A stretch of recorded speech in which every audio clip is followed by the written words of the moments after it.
Dr. Auerbach is going to be having a discussion with us and presenting his thoughts on maintaining joy for doctors in medicine. It is ours, and we should let wilderness medicine help. During this presentation, I encourage you to post questions in the chat, and then I will be collating them and presenting those questions to Dr. Auerbach at the close of this presentation.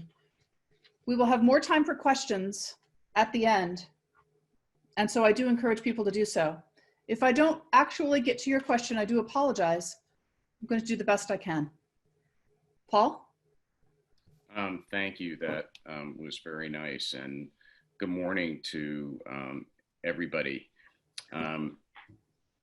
The topic that I'm going to speak to this morning is using wilderness medicine to take joy in medicine in general.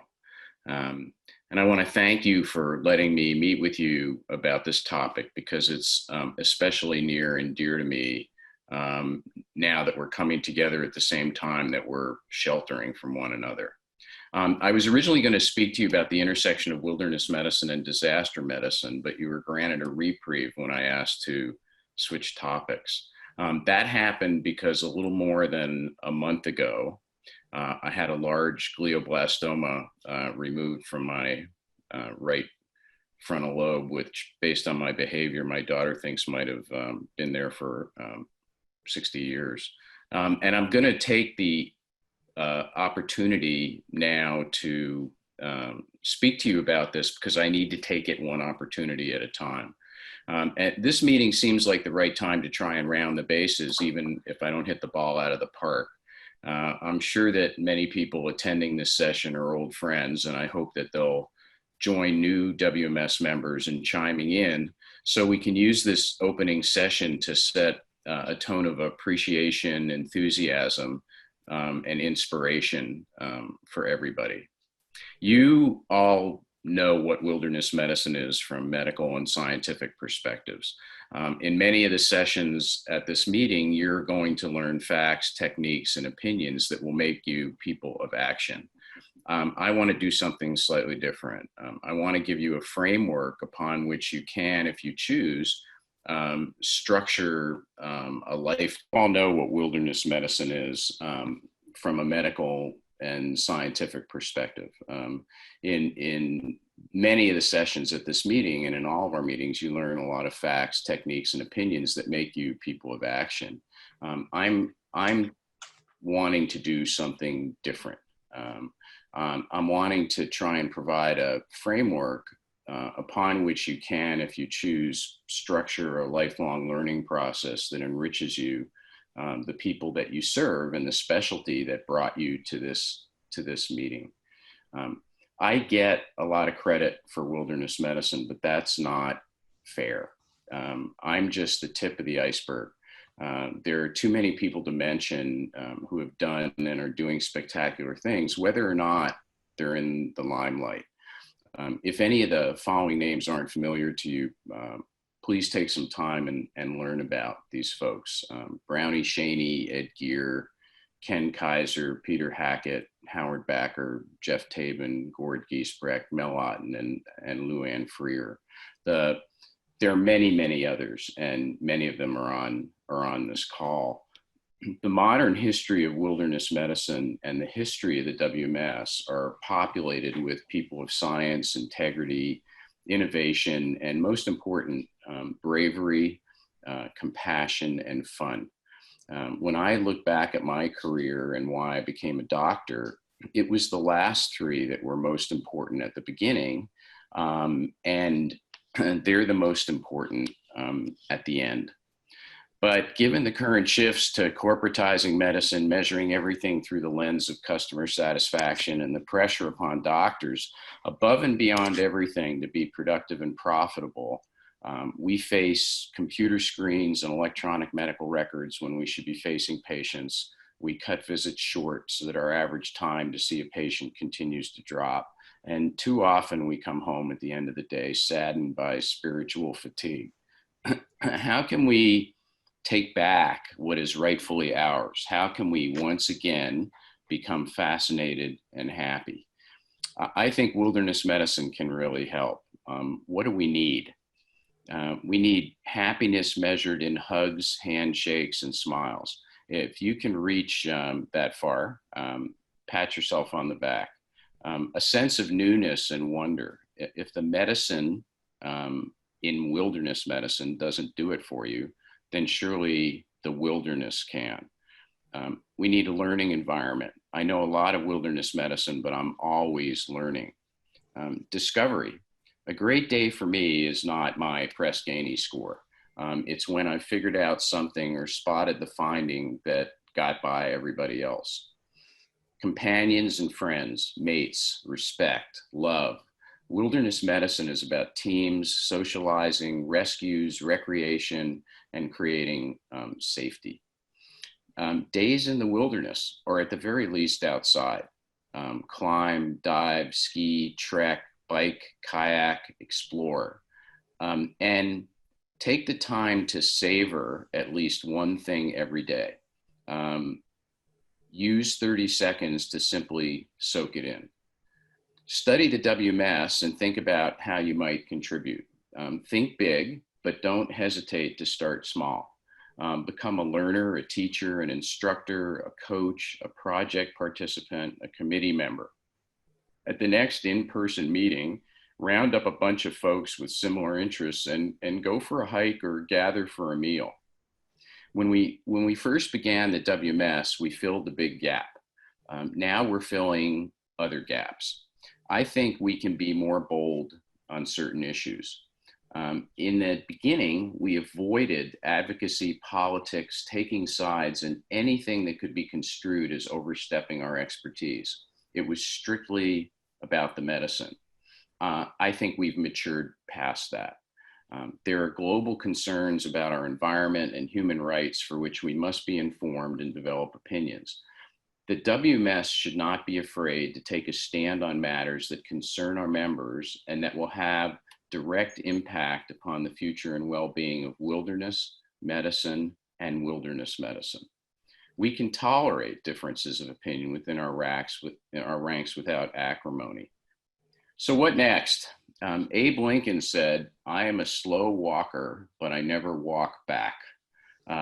That's me now. Forward slowly until I kneel. If I see you all in front of me, I hope to walk for a while longer. You be the leaders, and I'm going to be a follower. Finally, here's a quote from Lawrence Pearsall Jacks. "A master in the art of living draws no sharp distinction between his work and his play, his labor and his leisure, his mind and his body, his education and recreation. He hardly knows which is which. He simply pursues his vision of excellence in whatever he is doing and leaves others to decide whether he's working or playing. To himself, he's always doing both."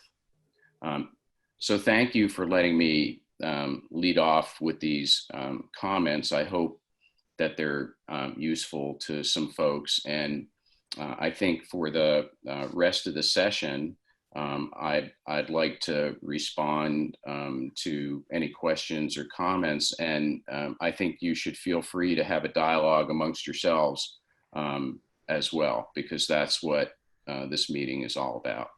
So thank you. So we have a few questions that have come up already.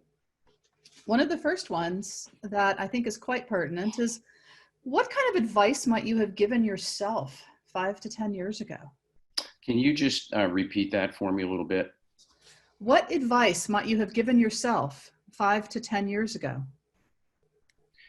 5, 10 years. Well, I don't want this to send the wrong message. Maybe to make a little more time for myself. I have always been a hard worker and driven. And I think if I could turn back the clock, all the little things that I was so obsessed with getting perfectly right, I think I would have let them just fall where they are and spent more time more time doing some of the things I love that were recreational. But I don't, by the same token, I don't regret that, because in doing that, I was able to surround myself with, all the wonderful people that are part of the WMS, and who have made such incredible contributions to this specialty, which we started. So that take the time for yourself. We show yourself some compassion. That would be the advice that I would give people. And I think that's an amazing thing for everybody to remember, is take time for themselves. And your quote right there, show yourself some compassion, is something that many of us in this field of medicine don't do. We care so much for other people, but not for ourselves. So another question that came up, and this has to do with your experience working with Uniformed Services University. And do you feel that junior officers are being given enough training in austere and remote environmental medicine, or is there something that could be changed? One of the great joys that I've had over the past decade, but even longer than that, only because it's intensified over the last 10 years, is being able to support and work with the military at all levels. And the Uniformed Services University, which is America's medical school, is an astounding and remarkable place. These are young men and women from all services who are training to be doctors, have every expectation that they'll be deployed into dangerous situations. And they are almost to a person, humble, hardworking, yes sir, no sir, achieving, and selfless. And so the question was, are they getting the training they need to deploy into remote environments? I would say they're getting part of the way there. You can't be good in tough situations and environmental situations without actually being there. So they don't have time during their 4-year curriculum to actually go and be deployed in the mountains, or be deployed in a aquatic unit. They may have done that before they even get into medical school. They get that through the military part of it, but not really through the medical training that they get. So, we can always do better. I don't think it's a huge flaw that I've seen that's been pointed out. I've been fortunate enough to participate in the Bushmaster exercise, which is a simulated 4 days in the field that's held at Fort Indiantown Gap in Pennsylvania, and they do really well. They come in, some of them pretty green, and in the course of 4 days, they're converted into functional operating medical units. It may be maybe the closest thing they get to what they're going to face through their 4 years. And so you can always use more of that. It's just a question of where do you fit it in?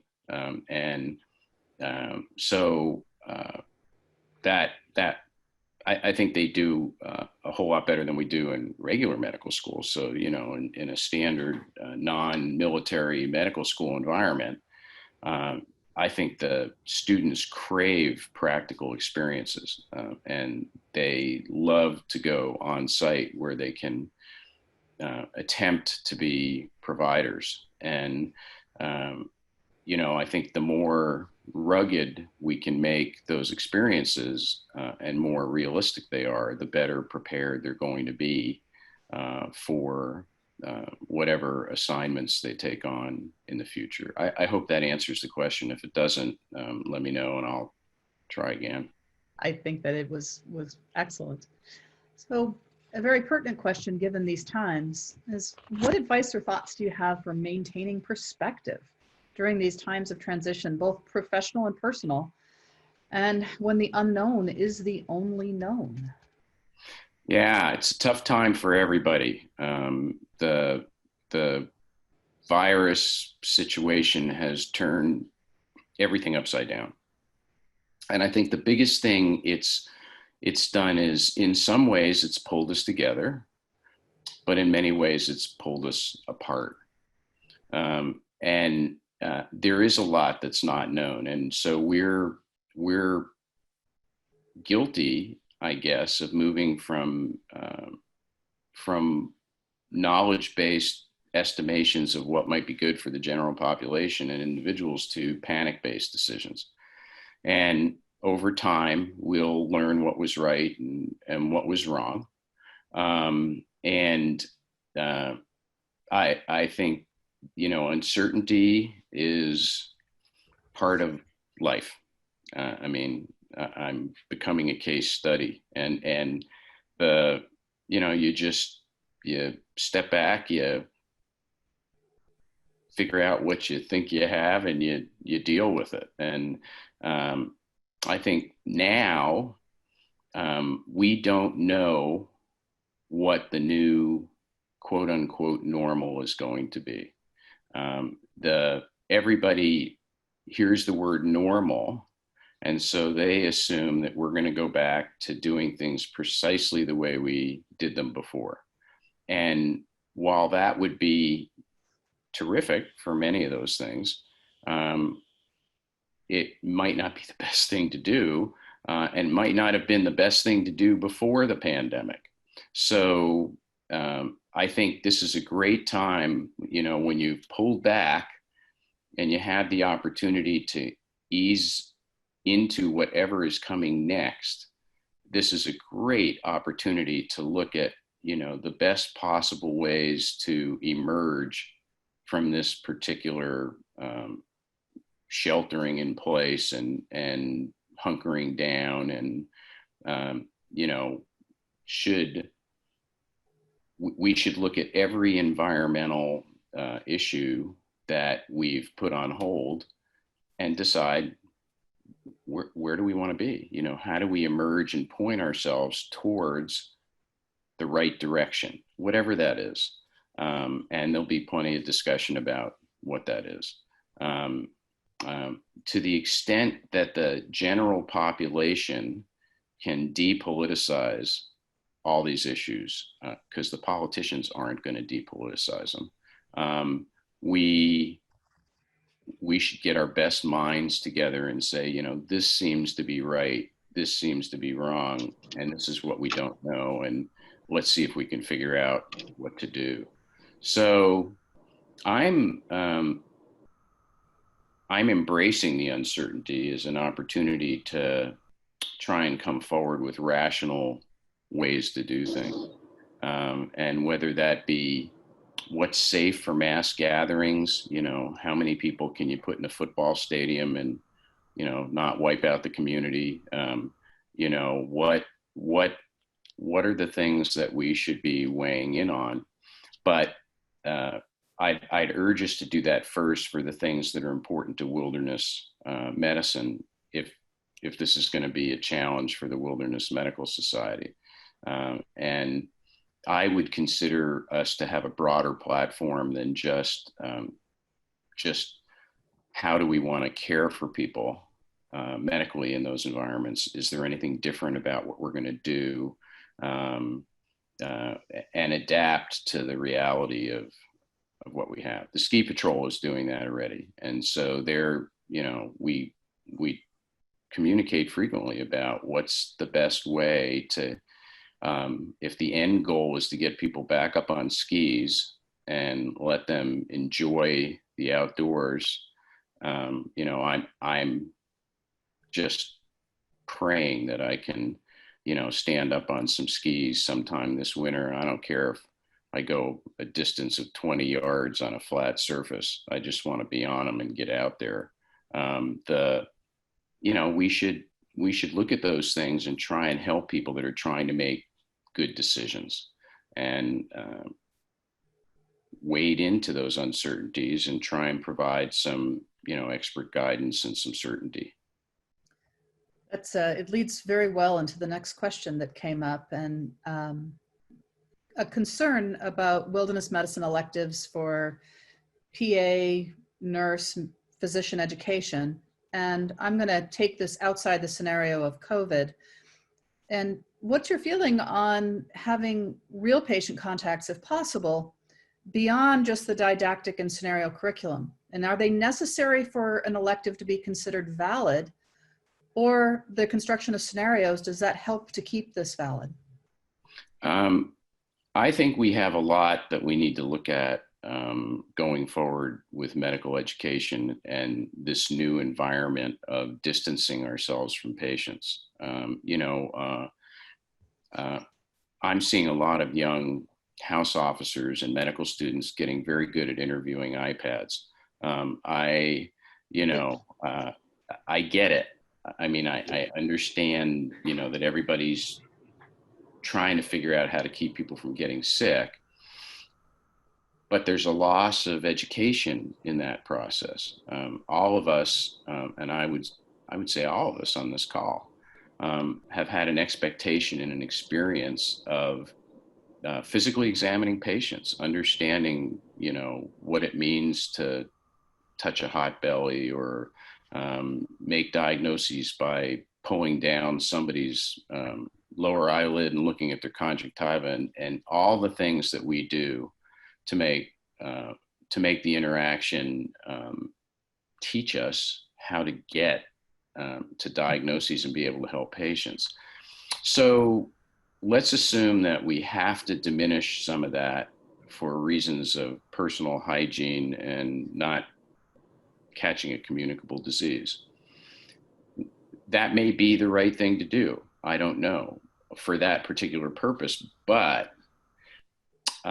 it's taking away essential contact time that young people need to be able to learn how to be complete clinicians. And that has implications for medical education. And that's, that would go across the board. And that would be doctors, nurses, anybody who's a health professional. If you can't touch people and you can't get close to people, you lose the educational component of what you would have gained by being able to do those things. So does that mean that we need to lengthen the periods of training? Should we, if you, I'm just going to pick a number out of thin air, but if you diminish your patient contacts by 50%, what's the critical threshold at which you're not getting enough patient contact to go out and be safe or productive in a clinical environment?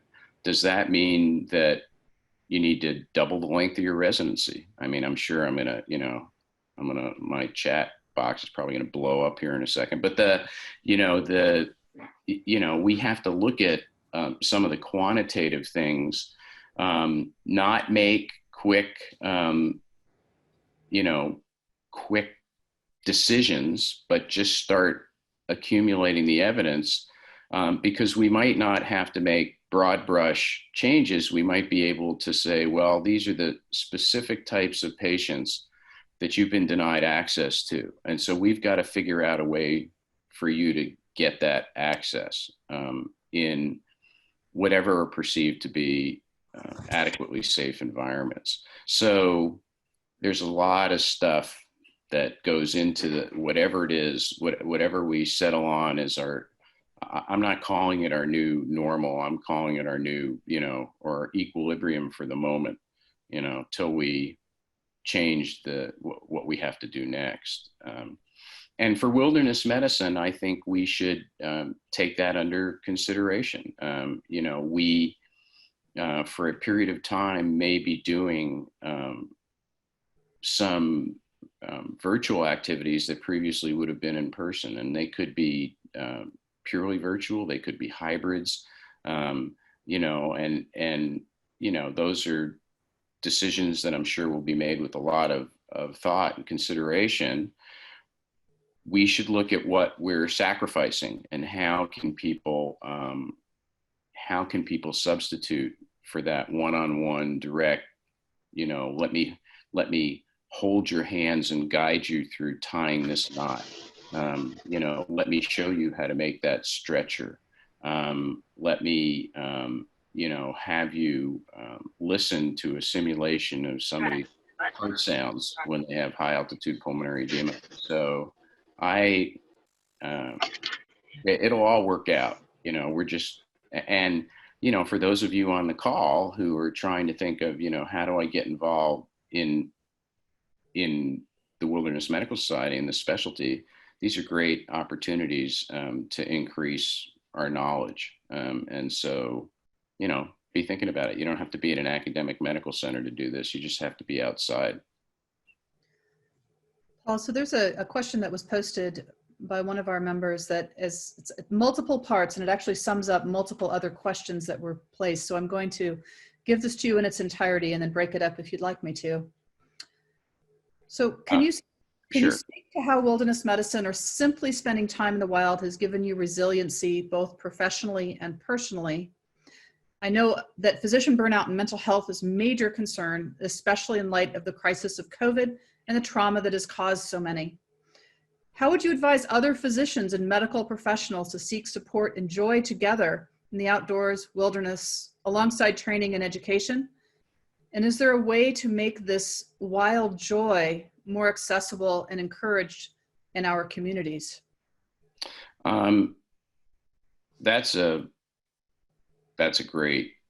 It's a great observation, because I think if you changed it from a question into a statement of what we ought to do, that the question is the answer. What are the practical tips? I meant what I said when everything I said, but the savoring one thing a day, I don't think we're programmed necessarily to automatically seek joy in what we do. Too many times now we're programmed to kind of get through the day. And I think we've got to convert that getting through the day to taking real joy out of what we do, and finding something in the midst of any activity to, just savor it. Just, it's almost a meditative process where you just, you might hear a bird chirping that just makes you relax and makes you realize that there's wonderful things happening. Just tune everything else out if you can, and just listen to that bird for 30 seconds and just don't think of anything else or even think about that bird. Just put yourself in a position to be meditative and take joy out of what what you're observing in your life. And once you can do that, once you have the process down, then apply it in a wilderness setting. And, I think a great teaching tool is, you could be out showing people how to make a snow cave and how to survive an unexpected night outdoors. I guarantee you that in the time that you're out there doing that, you're going to encounter incredible beauty. I mean, you're going to be in an environment that's terrific. And, even if what you savor is the fact that you got the first block down in the right place, you can just pause everybody and say, let's just think about what we just did. Let's think about where we are. This is miraculous. This is medicine. This is our passion. And so just develop those skills, and I think you'll all be able to do it. And those skills didn't come to me early in life. I mean, I'm working on this stuff really hard now. because that's what that's the part that I neglected because I was always just working so hard. Thank you, Paul. And I'm going to kind of combine a couple of questions right now, two of them, and then I think we might be out of time. However, those of you who have posted questions and we haven't gotten to them, I'm hoping that Paul will give me the opportunity to speak with him later, and perhaps we can answer them in the magazine. So what do you see as the three best things that we in wilderness medicine can do for medicine in general? How can we go forward and progress as a society and as a specialty? And then finally, a question that's directed specifically to yourself. How have you used your experience in wilderness medicine to help yourself through what you're going through at the moment and to heal yourself? Let's see. Start with the first one again for me, Jen. So with wilderness medicine, what are the three things that you think that we can do as a society and as practitioners of wilderness medicine to help medicine as a whole? These are going to be tactical. Get to know each other. Get to learn about all the wonderful people that are part of this organization, and take the time to understand their points of view, because you're going to find that you're going to feed off each other in terms of generating ideas and friendships and activities. And so to the extent that you can socially undistance without putting yourself at physical risk, do that.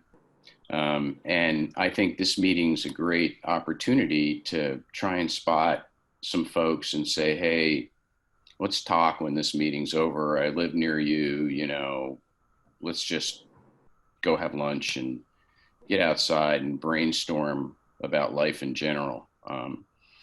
And then once you do that, then be active. Find something to do, and do it. You'll feel good about it.